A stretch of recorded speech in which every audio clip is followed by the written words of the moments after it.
my name is Beck and welcome to the mini magical readathon vlog. I'm trying to complete 2 reading challenges. The first one is read a standalone book and the second one is read a book not set in this world. And so if I complete these challenges, I've successfully completed the Gear Up readathon in preparation for April, which is the entirety of the magical readathon. This readathon, I believe, is just to pick out your guild and your conduit and to figure out what weapon you've got, and then going to the April readathon, which is the month-long readathon. That's when you'll actually be at the magical school called Orilium Academy. Go and check out all of G's videos. It took me a while to figure out how to approach this readathon, but now that I know, I've got a ton of stuff to read. Because there's 2 reading prompts, I naturally have 4 books on this TBR. The first one, which I'm going to start with, is Act Your Age, Eve Brown, and this is technically my standalone pick because you can read any of these Brown sisters books on their own. So even though I've read them in their publication order, I'm not counting them as a series because this is on my TBR and I really want to read it. I know this is a romance, it's a contemporary romance, and that's all I know about it because I like going into these not knowing too much because they tend to surprise me. I've really enjoyed the other 2 and I've given them both 5 stars. And then as for the other books, these all count as the Set in Another World prompt. So I've got Dark One by Brandon Sanderson, which is his comic book, and then I've also got Law Olympus and Fall of the Argosi. So out of all of these, I think I'm going to give this one a 5 stars, probably this one a 4, maybe this one a 3 or 4, and then I'll probably give Dark One maybe a 3 or 3.5 if I end up finishing it, because I'm not sure about the art style. I'm still on the fence. I really don't know if I'm gonna like this. So that's how I'm gonna rank them before I've read them. And then at the end of this vlog, I'll see whether my predictions now match my actual thoughts of when I finish these books. So it is Monday, it is the morning. Thankfully, this is a public holiday in Australia, so I have this whole day off. So Dave and I are just going to chill out all day. He's going to play Elden Ring. I'm going to read my books. So hopefully I can finish this in one day.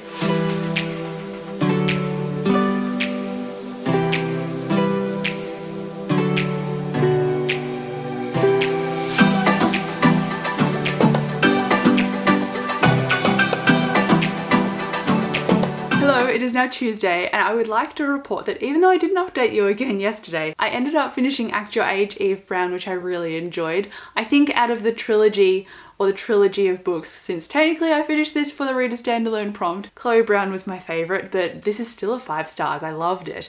It follows Eve, who is technically the youngest of the Brown sisters. She's about 26 and she's experiencing a lot of discontent with her life because she keeps starting things and then something goes wrong and she feels like a failure, so she stops and doesn't pursue the things that she wants to pursue in order to feel fulfilled. She's not quite sure how to find that, and so one day her parents kind of do an intervention and let her know that she is not fulfilling things as she should be acting like an adult. So they're cutting off her resource to their trust fund and they're saying you need to kind of try and make something of your life instead of sitting around and not doing anything. You're an adult now, you're 26, you need to actively do something. Look at your sisters.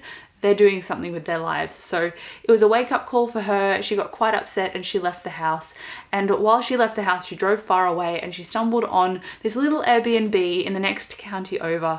And this Airbnb is interviewing for people who can cook because they're like, we need somebody to save us for this bake festival that's coming up in a month's time. And so she rocks up, she does the interview just on a whim, and then stuff ensues from that point onwards.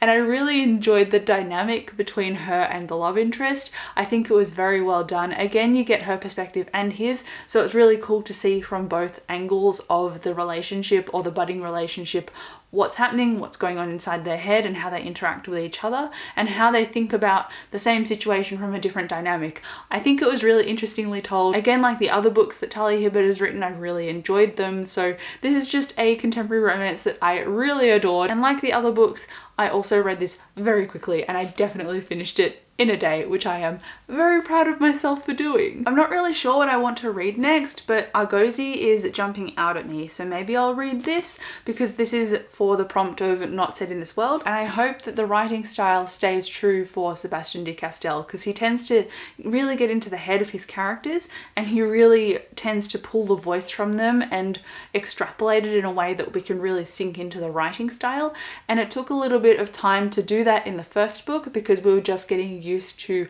Faru's voice, but now that we're fully into her head, I really enjoyed the last half, especially of the last book, which is what helped bump it up to a 4 stars. So I'm hoping that there's not really that setup in this book and that I get into it straight away. So that is my hope, and I am leaving the other graphic novels on this TBR to the end of the week because I've got a few things going on at the end of the week, and I think to have something shorter to read might be a little bit more beneficial. So cross your fingers for me that I can get through this, because I think it's like 400 pages. No, it's like just over 330. So that's pretty short for a fantasy, and especially a young adult fantasy with bigger writing. So I think this will be doable, but mark my words.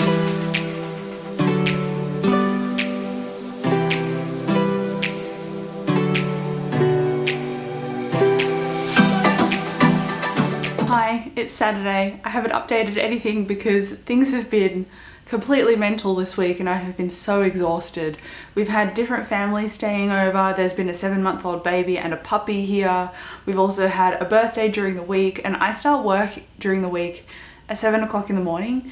So because I start so early and we've been socializing a lot extra this week, I'm just completely knackered. But I have managed to squeeze in a little bit of reading. I also look like this because I just got back from an exercise class, but we're going straight after our showers to the shopping center. So this is the only time this morning I'm gonna have to update you before I hopefully read more later today. This is my current read and I am 170 pages into it. It's about 350, so I'm roughly halfway through, and I do like it. It's about Faru. It's the sequel to the previous book, but her previous book she was about 8-9 years old. She was a kid. In this one she's a teenager. She's like 17, and she's dealing with grief and understanding herself, as well as she's come across this young boy who was running away from these people who seemed to be possessed by something or taken over by something, and they had been cursed by what's called the Red Scream.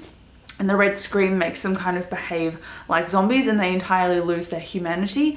But this boy doesn't get affected because he's hearing impaired or deaf, and the scream is told through a different kind of curse, like the different words and how they are languid and spoken in order to trigger your brain unconsciously into starting to become a zombie. It's like obviously magical as well. This is a fantasy book, but Faru has essentially saved him, is signing to him and learning his sign language and trying to figure out a way to keep him safe and protect him, as well as get to who actually made this Red Scream curse and to stop them from doing that. So that's what this is involving so far. I thought it might have a female-female romance in it because I remember Faru not being straight in the Spellslinger series, but so far it hasn't really gone down that avenue, but it has talked about her and her knowing herself and growing up. So it's talked about it a little bit, but there's not been a romance present, but there is some nice throwbacks to characters that we saw in the Spellslinger series in here, because this is a prequel series. So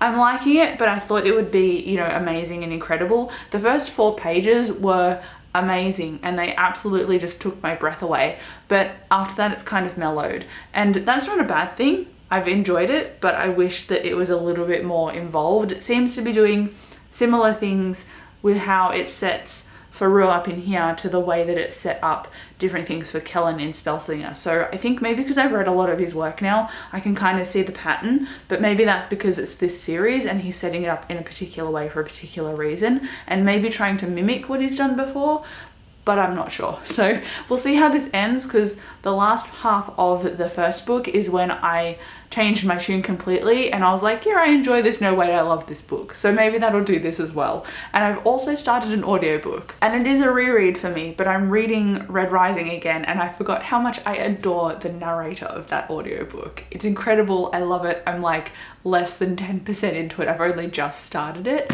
but it makes my breaks at work so much more enjoyable. It's just such a good book. So I am seeing little things about it that I didn't see the first time, and I did react to Daniel Green's video where he was talking about his favourites, and Dark Age by Pierce Brown was one of them, and he said that the way that Pierce Brown writes has developed from the more clunkiness of the Red Rising book, and I think that might be true, because when I'm rereading this I can see all the different things about it that I might have missed the first time around.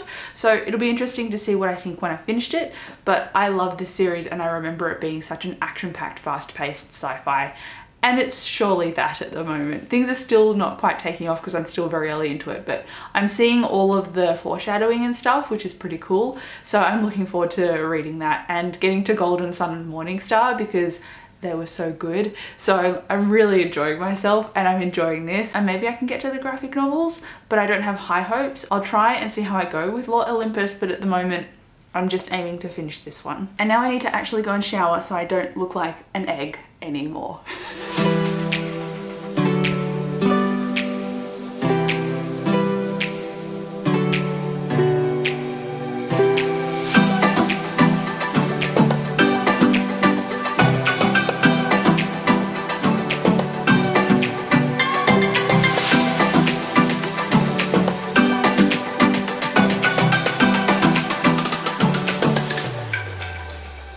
Now it's Sunday and I'm looking moderately more presentable than yesterday.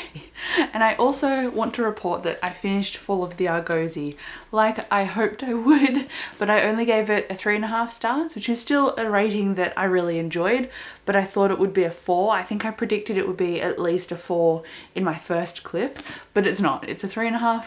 At some points it was a 4, especially in the first 4 pages, ironically, of this book.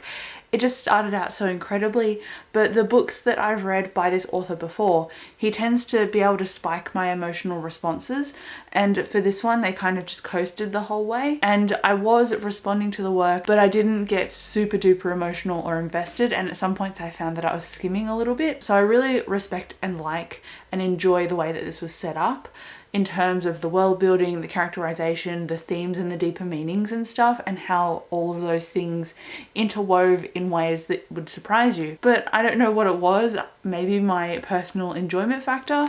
Something about this wasn't as good as the others that I've read by him. And that's okay. You can't write a banger every time. So I really liked this still. And then also to wrap up this vlog, I read Actor A.G. Brown, which I gave a 5 stars. So a 3.5 stars and a 5 stars is pretty good. And I haven't started the graphic novels, but I kind of put them on here as almost supplements in case I found that I couldn't get through this book. I would pick up a graphic novel instead because they're a bit quicker to read. So I can't go through and rank them all because I thought I might be able to finish them all in a week, but this week has been particularly draining and I'm very exhausted now, and I have work tomorrow and I start work at 7 o'clock in the morning, which is not the ideal start time.